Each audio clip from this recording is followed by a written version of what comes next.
Hi friends, నా పేరు మేఘాని నాని. మనం public speaking and communication skills గురించి మాట్లాడుకుంటున్నాం ఈ సిరీస్ లో.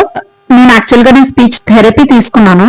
డీప్ బ్రీదింగ్ అనేది మన వాయిస్ కి చాలా చాలా హెల్ప్ అవుతుంది. సో తప్పకుండా మనం ఖాళీగా ఉన్నప్పుడు, లేదంటే ఏదైనా డెస్క్ జాబ్ చేస్తున్నప్పుడు, వంట చేస్తున్నప్పుడు, మీరు ఏ పని చేస్తున్నా కూడా మీకు కనుక కుదిరితే బ్రీదింగ్ డీప్ గా తీసుకోవడానికి మీరు కొంచెం కాన్షియస్ గా ట్రై చేయాలి.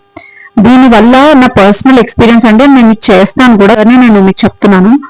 మీకున్న చిన్న చిన్న గ్యాస్ట్రిక్ ప్రాబ్లమ్స్, లేదంటే గొంతు ప్రాబ్లమ్స్, ఇలాంటివి ఏమన్నా చిన్న చిన్న ఉంటే కూడా ఈ బ్రీదింగ్, డీప్ బ్రీదింగ్ వల్ల అవన్నీ తగ్గుతాయి. మన వవెల్స్ అంటారు కదా, ఐ ఈ ఓ, ఇవి డీప్ బ్రీదింగ్ చేసి మెల్లిగా ఆ ఈ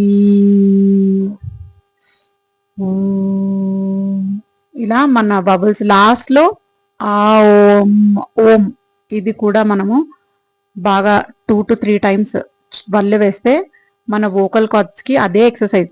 సో ఈ స్వరాలు ఏవైతే ఉన్నాయో ఈ స్వరాలు మన స్వరపేటికని వైబ్రేట్ చేస్తాయండి. అయితే వీటిని మామూలుగా అని కాకుండా మన మౌత్ ని బాగా ఎక్స్పాండ్ చేసే ఈ ఎక్సర్సైజెస్ చేయాలి.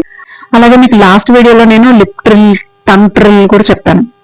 అలాగే ఇప్పుడు ఇంకొక ఎక్సర్సైజ్ ఏంటంటే, ఈ వవెల్స్ తో పాటు మనము పెన్సిల్ ఎక్సర్సైజ్ అంటారు. ఇది పెద్ద పెద్ద సెలబ్రిటీస్ యాక్టింగ్ కి, అలాగే పెద్ద పెద్ద స్పీకర్స్, స్పీచ్ ట్రైనర్స్, అలాగే కొంతమందికి మాట్లాడడానికి డిఫికల్టీ ఉన్న వాళ్ళందరికీ ఈ ఎక్సర్సైజ్ తప్పకుండా చేస్తారు. అండ్ అదేంటి అంటే, మన పళ్ళ మధ్యలో పెన్సిల్ కానీ పెన్ కానీ పెట్టుకుని ఆ తర్వాత దాంతో పాటుగా మీరు ఆ ఎల్ కానీ ఏబిసిడీలు కానీ చెప్పడానికి ట్రై చేయాలి. ఆబ్వియస్ గా మన నోట్లో ఏదైనా అడ్డు ఉంటే కొంచెం కష్టం అవుతుంది.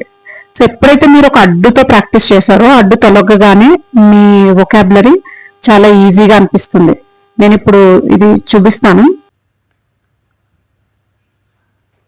So I hope these tips and mouth exercises help. So keep watching for more such helpful videos.